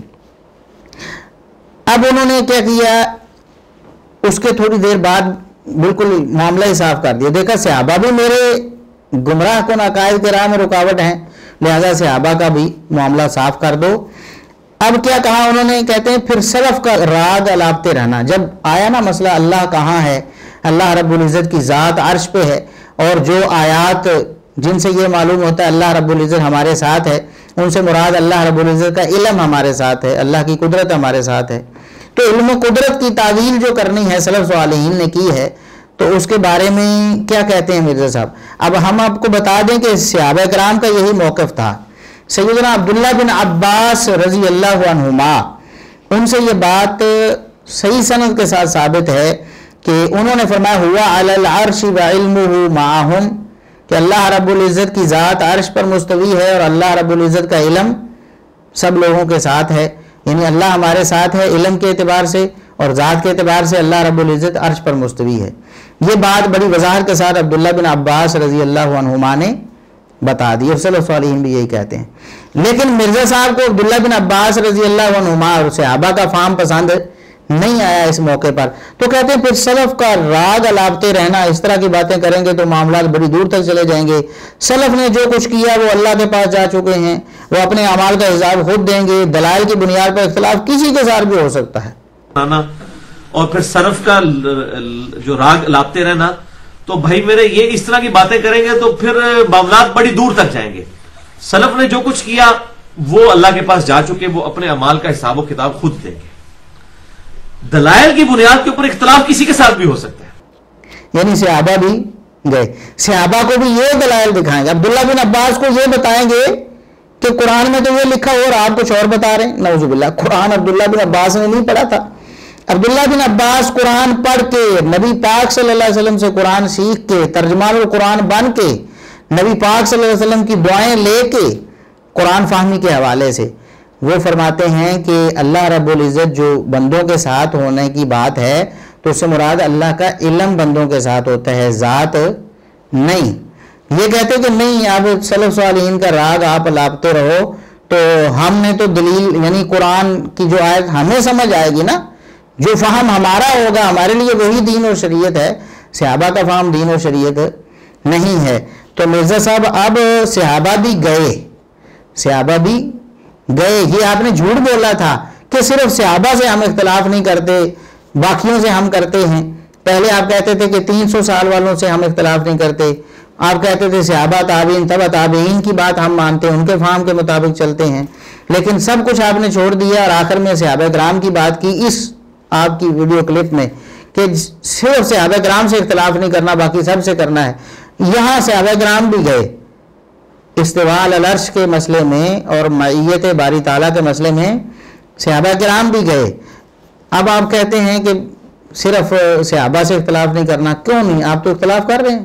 آپ نے تو عقیدہ توحید میں بھی اختلاف کر دیا ان سے. یہ عقیدہ توحید کا مسئلہ ہے نا, عقیدے کا مسئلہ ہے, اس میں بھی آپ صحابہ کے مخالف بن گئے. اسی طرح مباہلے کے حوالے سے مرزا صاحب نے کہا کہ غیر نبی کے لیے مبالغہ کرنا حرام ہے. یہ اصل میں مرزا صاحب نے تو اپنی جان چھڑائی تھی کہ میں نے مبالغہ کر لیا تو میں تو رگڑا جاؤں گا, مارا جاؤں گا. تو انہوں نے کہا پتہ ہی صاف کرو, لوگوں کو یہ بتا دو کہ مبالغہ کرنا ہی حرام ہے, لہٰذا میں نہیں کر رہا. مرزا صاحب کہاں تک بھاگیں گے آپ, بھاگنے نہیں دیں گے ہم آپ کو. اور ہم نے بہت عرصہ سالوں پہلے ریکارڈنگ کروائی تھی اور اس میں عبداللہ بن عباس رضی اللہ عنہما سے یہ بات ثابت کی تھی کہ مباہلے کو وہ جائز سمجھتے تھے. وہ کہتے تھے کہ میں مباہلہ کرنے کے لیے تیار ہوں. تو مرزا صاحب آپ کہتے ہیں کہ نبی کے بعد کسی کا مباہلہ کرنا دعوی نبوت کے مترادف. مباہلہ غیر نبی کے لیے کرنا حرام ہے, یہ صرف نبیوں کی, یا وہ شخص میں نبی ہونے کا دعویٰ کرے کہ میں نے حق واضح کر دیا. نعوذ باللہ, آپ نے عبداللہ بن عباس رضی اللہ عنہما پر دعوی نبوت کرنے کا جو ہے نا الزام اور بہتان لگا دیا. تو صحابہ کرام کو آپ کہاں مانتے ہیں؟ صحابہ کرام کہتے ہیں کہ نبی پاک صلی اللہ علیہ وسلم کے بعد مباہلہ کیا جا سکتا ہے. آپ کہتے ہیں کہ نہیں, مباہلہ تو نبی پاک صلی اللہ علیہ وسلم کے ساتھ خاص تھا, آپ کے بعد کوئی مباہلہ کر ہی نہیں سکتا. تو صحابہ کا فہم آپ نے کہاں مانا؟ اس کا مطلب ہے آپ نفس پرست ہیں, آپ صرف اپنے دل کی بات مانتے ہیں. جو شیطان آپ کو وہی کرتا ہے نا, آپ کے دماغ میں ڈالتا ہے, آپ کے دل میں ڈالتا ہے, بس آپ اس کی پیروی کرتے ہیں. آپ کسی کی بھی پیروی نہیں, صحابہ تابعین تبع تابعین اور ائمہ دین ان میں سے کسی کی آپ پیروی نہیں کرتے. یہ سب جھوٹ بولتے ہیں آپ کہ نہیں صحابہ کی بات میں مانوں گا. پہلے کہتے تھے 300 سال والوں کی مانوں گا, پھر کہتے صحابہ تابعین تبع تابعین کی مانوں گا, پھر کہتے نہیں صرف صحابہ کی مانوں گا. اور اصل میں حقیقت میں کسی کی بھی بات میں نہیں مانتے, آپ اپنے نفس کی بات مانتے ہیں. آپ شیطان کی پٹی پڑھائی جو ہوتی ہے نا اس کے پیچھے چلتے ہیں, آپ کسی کی بات نہیں مانتے. اور اینڈ میں ایک بات جو مرزا صاحب نے اسی کلپ میں کی ہے, کہتے ہیں صحابہ کا فہم لینا چاہیے. تو صحابہ کا فہم کیا ہوتا ہے؟ کہتے ہیں صحابہ کا فہم میں آپ کو بتاتا ہوں کہ صحابہ کا فہم کیا ہے. اور وہی مشاجرات صحابہ کے حوالے سے انہوں نے بات کی, میں آگے بتاتا ہوں. لیکن یہاں ایک وہ بات جو ہم پہلے کئی دفعہ بتا چکے ہیں, ایک اصولی بات کہ مشاجرات صحابہ کے بارے میں سلف صالحین کا عقیدہ اور نظریہ قرآن و سنت کی روشنی میں یہ تھا کہ صحابہ کرام میں جتنے بھی اختلافات ہوئے ہم ان پر اپنی زبان کو بند کریں گے اور ان میں سے کسی ایک گروہ کو اپنے تان و تشنیع کا جو ہے وہ نشانہ نہیں بنائیں گے, کسی پر ایسی تبصرہ بازی نہیں کریں گے جس سے کسی کی توہین و تنقیص لازم آئے, کسی ایک گروہ کی طرف آپ کو جھکاؤ ہو کہ میں تو فلاں والا ہوں فلاں والا نہیں ہوں. ایسی بات کو سلف صالحین جائز نہیں سمجھتے تھے. اور اس کی مثالیں ہم صحابہ کرام سے بھی پیش کر چکے ہیں, سیدنا عمر بن خطاب رضی اللہ عنہ سے بھی ہم پیش کر چکے ہیں کہ وہ بھی یہ کہتے تھے کہ صحابہ کرام آپس میں اگر اختلاف کرتے ہیں اور ایک دوسرے کے خلاف بولتے ہیں تو ہمیں ان کے حوالے سے خاموشی کا حکم ہے. سیدنا عمر بن خطاب رضی اللہ عنہ بھی خاموش ہو جاتے تھے جب دیکھتے تھے کہ صحابہ کرام کی آپس میں کوئی مسئلہ ہے. تو یہ تو صحابہ تابعین تبع تابعین اور ائمہ دین کا اتفاقی اور اجماعی موقف ہے مشاجرات صحابہ میں.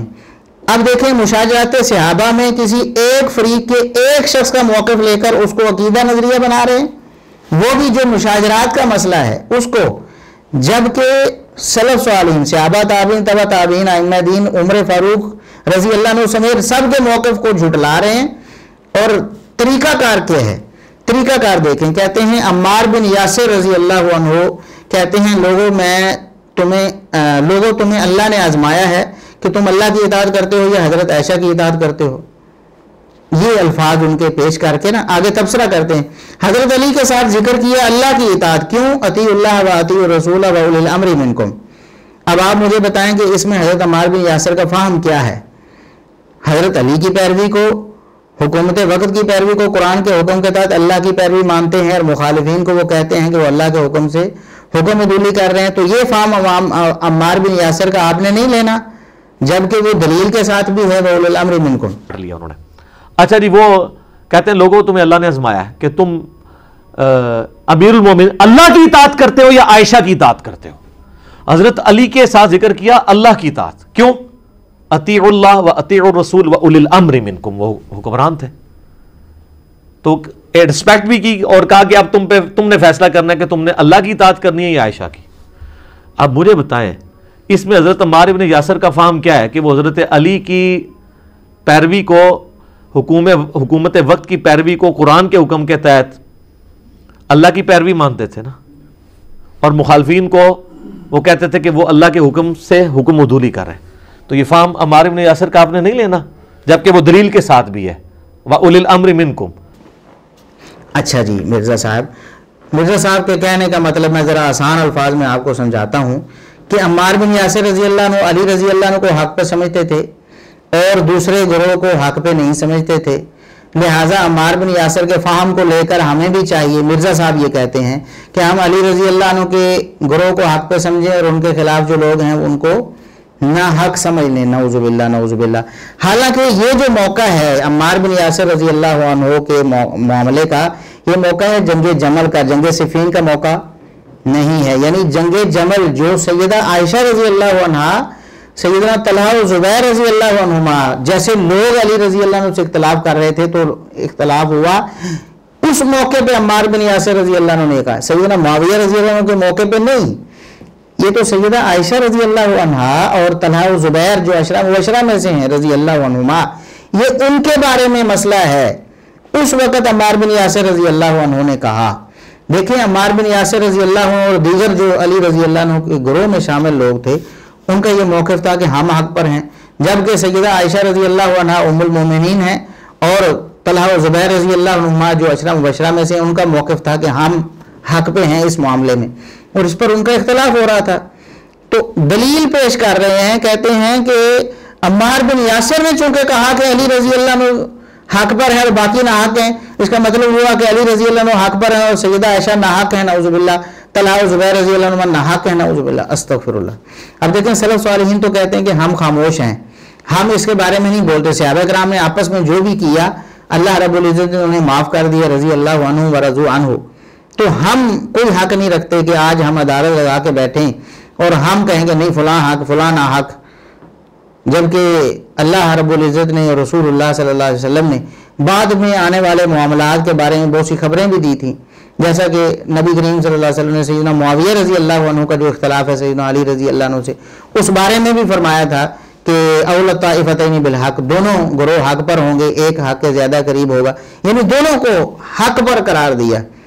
یہ ایک سال بعد اختلاف کرنے والوں کے بارے میں, اور ایک سال پہلے جو اختلاف کرنے والے تھے سیدہ عائشہ رضی اللہ عنہا ام المومنین ہیں, طلحہ و زبیر رضی اللہ عنہما عشرہ مبشرہ میں سے ہیں, ان کا بھی بالکل یہی معاملہ ہے کہ وہ بھی حق پر ہیں, وہ نہ حق نہیں ہیں. ہاں عمار بن یاسر رضی اللہ عنہ کیا سمجھتے تھے, دوسری طرف بھی تو صحابہ تھے, بڑے بڑے کبار صحابہ, ام المومنین سیدہ عائشہ رضی اللہ عنہا کیا سمجھتی تھی.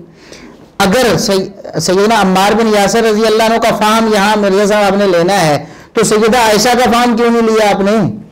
سیدہ عائشہ رضی اللہ عنہا بھی تو دلیل نہیں دیتی تھی نا, کیا وہ بغیر دلیل کے اختلاف کر رہی تھی سیدنا علی رضی اللہ عنہ سے؟ اور طلحہ و زبیر رضی اللہ عنہما کیا وہ بغیر دلیل کے نعوذ باللہ نہ حق پر ڈٹے ہوئے تھے آپ کے بقول؟ وہ بھی دلیل پر تھے، وہ بھی حق پر تھے، تو دونوں حق پر تھے. اسی لیے ہم کہتے ہیں اگر آپ ناحق کہیں گے نعوذ باللہ یہ توہین اور گستاخی ہے. اور آپ کہتے ہیں نا کہ عمار بن یاسر کا فہم لیں، اس کا مطلب یہ ہے کہ سیدہ عائشہ رضی اللہ عنہا اور طلحہ و زبیر رضی اللہ عنہما کے خلاف اپنی زبان کو دراز کریں اور انہیں ناحق کہیں، نعوذ باللہ. تو چلیں ہم آپ کو کاؤنٹر نیریٹو ایک پیش کرتے ہیں. ایک آپ کا جو نیریٹو ہے نا اس کو کاؤنٹر کرنے کے لیے الزامی جواب جسے کہتے ہیں، الزامی جواب آپ کو دیتے ہیں. ذرا یہ پھکی بھی ہے، چورن بھی ہے، آپ کا ہاضمہ انشاءاللہ ٹھیک ہو جائے گا اس سے. وہ کیا ہے؟ یہ تو سیدنا عمار بن یاسر رضی اللہ عنہ کی بات تھی جس کو آپ نے لے لیا اور اس کو بھی آگے تھوڑا سا اور آگے بڑھا کر کہا کہ علی رضی اللہ عنہ ہی حق پر تھے. اور کیونکہ عمار بن یاسر نے دلیل دی ہے، دلیل کیا ہے؟ وَأُولِي الْأَمْرِ مِنْكُمْ، یہی دلیل ہے نا. تو مرزا صاحب یہی دلیل ایک اور صحابی نے بھی دی تھی ایک اور حکمران کے لیے. وہاں آپ نے اپنے ہونٹ سین لیے، وہاں آپ نے کبوتر کی طرح آنکھیں بند کر لیں. صحیح بخاری کی یہ حدیث آپ نے کتنے لوگوں کو سنائی ہے مرزا صاحب؟ اس پر کتنے لیکچر دیے ہیں اور بتایا نہیں کہ صحابہ کا فہم کیا تھا. اچھا یہ صحیح بخاری کی 7111 نمبر حدیث ہے، 7111 نمبر. نافع جو عبداللہ بن عمر رضی اللہ عنہما کے مولا ہیں وہ بیان کرتے ہیں لما خلا اہل المدینہ یزید ابن معاویہ جمع ابن عمر حشمہ وولدہ فقال انی سمعت النبی صلی اللہ علیہ وسلم یقول ینصب لکل غادر لواء یوم القیامہ وَإِنَّا قَدْ بَايَعْنَا هَذَا الرَّجُلَ عَلَى بَيْعِ اللَّهِ وَرَسُولِهِ وَإِنِّي لَا أَعْلَمُ غَدْرًا أَعْظَمَ مِنْ أَنْ يُبَايَعَ رَجُلٌ عَلَى بَيْعِ اللَّهِ وَرَسُولِهِ ثُمَّ يُنْصَبُ لَهُ الْقِتَالُ. عبداللہ بن عمر رضی اللہ عنہما نے جب دیکھا کہ اہل مدینہ جو ہیں وہ بیعت توڑنے لگے ہیں یزید بن معاویہ کی، بیعت توڑ رہے ہیں، تو انہوں نے اپنے قریبی جتنے لوگ تھے اپنی اولاد سب کو اکٹھا کیا. کون ہیں؟ عبداللہ بن عمر رضی اللہ عنہما. یہ وہ جلیل القدر صحابی ہیں کہ نبی کریم صلی اللہ علیہ وسلم کے پاس جلیل القدر صحابہ ابو بکر و عمر بھی موجود ہیں، عثمان و علی بھی موجود ہیں. ان کی موجودگی میں نبی کریم صلی اللہ علیہ وسلم سوال کرتے ہیں اور اس سوال کا جواب کسی کو نہیں آتا. عبداللہ بن عمر رضی اللہ عنہما کو سوال کا جواب آتا ہے، لیکن شرم کی وجہ سے خاموش رہتے ہیں کہ بڑے خاموش ہیں تو میں بولتا اچھا نہیں لگتا. بعد میں بتاتے ہیں کہ ابو جی مجھے تو جواب آتا تھا. یہ وہ عبداللہ بن عمر رضی اللہ عنہما ہیں. بچپن میں بھی اتنے بڑے عالم ہیں کہ اتنے بڑے بڑے مسئلے حل کرتے ہیں نبی کریم صلی اللہ علیہ وسلم کی صحبت میں. یہ وہ صحابی ہیں جلیل القدر عبداللہ بن عمر رضی اللہ عنہما. وہ کیا کہتے ہیں؟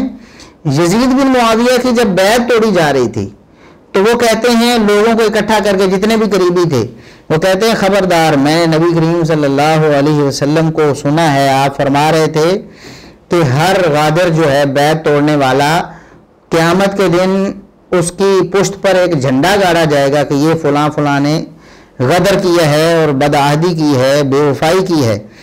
کہتے ہیں ہم نے اس شخص کی اللہ اور رسول کے نام پہ بیعت کی ہے، اس شخص کے ہاتھ پہ ہم نے اللہ اور رسول کی بیعت کی ہے اور اس سے بڑی کوئی بدعہدی نہیں کہ اللہ اور اس کے رسول کی بیعت ہم توڑ دیں. یعنی یزید بن معاویہ کی بیعت توڑنا عبداللہ بن عمر رضی اللہ عنہما کے فہم میں کیا تھا؟ بدعہدی، بے وفائی، قیامت کے دن رسوائی. یہ عبداللہ بن عمر رضی اللہ عنہما فرماتے ہیں. اور وجہ کیا ہے؟ دلیل وہی ہے، دلیل وہی ہے. وہ کیا کہتے ہیں؟ ہم نے اس کے ہاتھ پہ بیعت کی ہے، اس کو ہم نے اپنا خلیفہ اور اپنا حکمران بنایا ہے، لہٰذا اس سے بدعہدی کرنا جائز نہیں ہے. وہی دلیل وَأُولِي الْأَمْرِ مِنْكُمْ. مرزا صاحب آپ کہتے تھے نا کہ نہیں اب عمار بن یاسر تو دلیل دے رہے ہیں لہٰذا ان کی بات ماننی چاہیے. بھی وہ تو ہم مانتے ہیں. اب عمار بن یاسر رضی اللہ عنہ نے جو دلیل دی وَأُولِي الْأَمْرِ مِنْكُمْ اس دلیل سے ہمیں کوئی اختلاف نہیں ہے.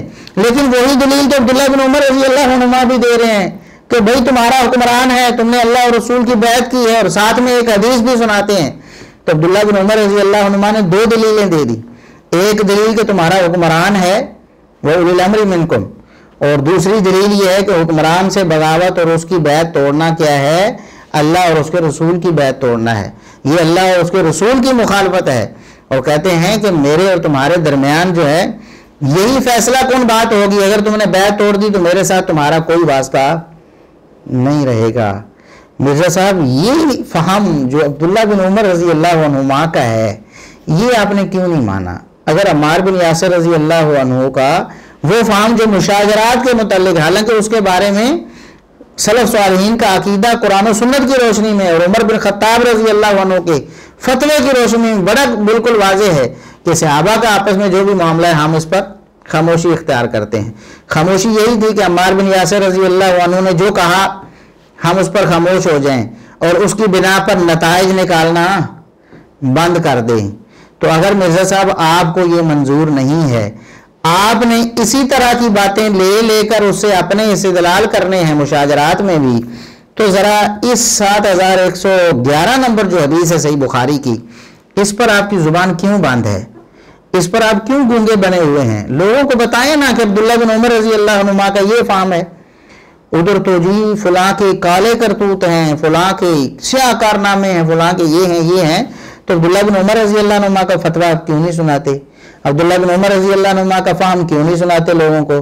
تو یہ منافقت ہے مرزا صاحب، اصل میں یہ منافقت ہے. دیکھیں ہم نے آج تک اس حدیث کو آپ کے سامنے پیش نہیں کیا تھا، حالانکہ یہ تو اشروں سے ہم پڑھتے پڑھاتے ہیں، اس حدیث کو ہمارے سامنے موجود ہے، لیکن ہم اس کو پیش نہیں کرنا چاہتے تھے کیونکہ ہم نے کبھی بھی اس ٹاپک کو اتنا اہم نہیں سمجھا کہ یزید بن معاویہ کے ٹاپک کو ہم اس طرح ڈسکس کریں لوگوں کے سامنے، کیونکہ ہم صحابہ کرام کی ناموس کے حوالے سے سب سے پہلے کوشش کرتے ہیں، صحابہ کرام کی ناموس کے حوالے سے. تو یزید بن معاویہ کے بارے میں ہم عام طور پر بات نہیں کرتے، لیکن آج ہم نے صرف آپ کو دوسرا رخ دکھانے کی کوشش کی ہے کہ اگر عمار بن یاسر رضی اللہ عنہ کے ایک قول کی وجہ سے آپ سیدہ عائشہ رضی اللہ عنہ اور طلحہ و زبیر رضی اللہ عنہما ان کے خلاف لوگوں کو بھڑکاتے ہیں کہ وہ باطل پر تھے اور وہ غلط تھے، نعوذ باللہ نعوذ باللہ، تو پھر عبداللہ بن عمر رضی اللہ عنہما کا فہم لے لیں. اور اس کا مطلب یہ ہے کہ جو لوگ عبداللہ بن عمر رضی اللہ عنہما کے اس فتوے کے خلاف یزید بن معاویہ کے بیعت توڑ رہے تھے یا جنہوں نے توڑی، اس کا مطلب یہ ہے کہ وہ گمراہ تھے اور غلط تھے اور عبداللہ بن عمر رضی اللہ عنہما حق پر تھے. یہی ثابت ہوگا نا. اور ہمیں نہیں معلوم کہ صحابہ میں سے کوئی ایک صحابی جس نے یزید بن معاویہ کی بیعت توڑ دی ہو. اگر کسی کے پاس صحیح سند سے کوئی بات ہے تو ہمارے علم میں بھی اضافہ کرے. جبکہ ادھر عمار بن یاسر رضی اللہ عنہ کے فہم کے خلاف سیدہ عائشہ بھی ہیں ام المومنین، عمار بن دوسرے طلحہ و زبیر رضی اللہ عنہما بھی ہیں عشرہ مبشرہ میں سے، اور دیگر کئی کبار صحابہ کرام ہیں. جبکہ ادھر یزید بن معاویہ کی بیعت توڑنے والا صحابہ میں سے کوئی بھی بات دلیل بات سند ثابت نہیں ہوتا. ہمارے سامنے تو کوئی ایسی دلیل نہیں ہے. اور ادھر عبداللہ بن عمر رضی اللہ عنہما کا جو فہم ہے یعنی اتفاقی ہو گیا نا، صحابہ کرام میں کوئی بھی ان کا مخالف نہیں، وہ چھوڑ دیا آپ نے. اور ادھر عمار بن یاسر رضی اللہ عنہ کا فہم لے لیا، جبکہ ام المومنین بھی خلاف ہیں، طلحہ و زبیر بھی اور دیگر صحابہ بھی خلاف ہیں. یہ منافقت ہے مرزا صاحب. ہم اللہ سے دعا کرتے ہیں کہ اللہ رب العزت آپ کو ہدایت دے، آپ کو توفیق بخشے کہ آپ ہمیشہ حق پر کاربند رہیں. اور قرآن کریم کی یہ آیت آپ یاد رکھا کریں، وَلَا يَجْرِمَنَّكُمْ شَنَآنُ قَوْمٍ عَلَىٰ أَلَّا تَعْدِلُوا. کسی کی دشمنی آپ کو اس بات پر آمادہ نہ کرے کہ آپ عدل و انصاف کا دامن ہاتھ سے چھوڑ دیں. مرزا صاحب ہماری دشمنی میں آپ اتنے آگے چلے گئے کہ آپ نے جھوٹ بول دیا ہم پر. سلف صالحین کو آپ نے بابے بنا کر پیش کیا اور لوگوں کو یہ باور کرایا کہ یہ بابوں کی تقلید کی دعوت دے رہے ہیں. بات تقلید کی ہو رہی تھی نا، لوگ توحید کے خلاف باتیں کرتے ہیں، ابن عربی کی بات ہو رہی تھی، تو کہاں سلف صالحین کو ملا دیا جا کے صحابہ تابعین تبع تابعین اور ائمہ دین. اور خود جس پر آپ کاربند رہے اور جس کو زبانی طور پر اور جس کو آپ لوگوں تک پہنچاتے رہے کہ سلف صالحین جو ہیں صحابہ تابعین تبع تابعین اور ائمہ دین 300 سال کے مسلمانوں کی گارنٹی ہے، ان کے مطابق ہم نے دین کو سمجھنا ہے، ہم نے صحابہ تابعین تبع تابعین سے فہم لینا ہے. وہی بات اگر آج ہم کرتے ہیں تو ہمارے خلاف آپ نے طوفان بدتمیزی کھڑا کر دیا. جھوٹ بول کر لوگوں کو ہم سے متنفر کرنے لگے. جی اہل حدیث کے ناسبی علماء کا نیا عقیدہ ہے. نعوذ باللہ نعوذ باللہ. ہم لعنت بھیجتے ہیں رافضیوں پر بھی اور ناسبیوں پر بھی. رافضی وہ ہوتا ہے جو صحابہ کرام میں سے کسی کی تنقیص کرے، اور ناسبی وہ ہوتا ہے جو اہل بیت میں سے کسی کی تنقیص کرے. آپ کی صحابہ کرام، آپ کی طرف سے صحابہ کرام کی تنقیص ہم الحمدللہ آن دی ریکارڈ پیش کر چکے ہیں، با دلائل ثابت کر چکے ہیں کہ آپ صحابہ کرام کی گستاخی اور توہین کرتے ہیں. جبکہ اہل بیت میں سب سے پہلے ازواج مطہرات جن کو قرآن نے اہل بیت کہا، پھر نبی کریم صلی اللہ علیہ وسلم کے داماد سیدنا علی رضی اللہ عنہ، پھر آپ کے نواسے حسن و حسین رضی اللہ عنہما، آپ کی بیٹی، آپ کی لخت جگر سیدہ فاطمہ الزہراء رضی اللہ عنہا، ان سب میں سے الحمدللہ ہم نے کبھی کسی کی تنقیص اور توہین نہیں کیا. ہم ایسا سوچ بھی نہیں سکتے. ہم نہ صحابہ کرام کی توہین اور تنقیص کرنے والوں کو مسلمان سمجھتے ہیں، نہ اہل بیت کی توہین اور تنقیص کرنے والوں کو مسلمان سمجھتے ہیں. یہ دونوں منافق ٹولے ہیں. ہم نے الحمدللہ کبھی ایسا نہیں کیا. لیکن آپ جھوٹ بولتے ہیں، آپ بہتان باندھتے ہیں. انشاءاللہ دنیا میں لوگ بھی فیصلہ کر رہے ہیں، قیامت کے دن اللہ رب العزت آپ کے اور ہمارے درمیان فیصلہ کرے گا. لیکن ہم دعا کرتے ہیں مرزا صاحب، ہم دعا کرتے ہیں اللہ رب العزت اس وقت کے آنے سے پہلے آپ کو آپ کی زندگی میں ہی ہدایت دے دے، آپ کو توبہ کی توفیق دے دے، آپ کو آخرت کی یہ ناکامیاں اور یہ حسرتیں نہ دیکھنا پڑیں. یہ ہماری دلی دعا ہے. اللہ رب العزت ہمیں جب تک زندہ رکھے صحابہ کرام کی محبت پر زندہ رکھے، ہمیں جب تک زندہ رکھے سلف صالحین کے فہم پر زندہ رکھے. قرآن و سنت، کتاب و سنت کا وہی فہم معتبر ہے جو سلف صالحین نے لیا ہے. اللہ رب العزت ہمیں اسی پر کاربند رکھے، اسی پہ ہمیں موت دے، اور اسی پہ اللہ رب العزت ہمیں اٹھائے. قیامت کے دن اللہ رب العزت ہمارا حشر بھی صحابہ کرام، اہل بیت، سلف صالحین کے ساتھ کرے، اور جنت میں انہی کا ساتھ ہمیں نصیب فرمائے. وآخر دعوانا ان الحمدللہ رب العالمین.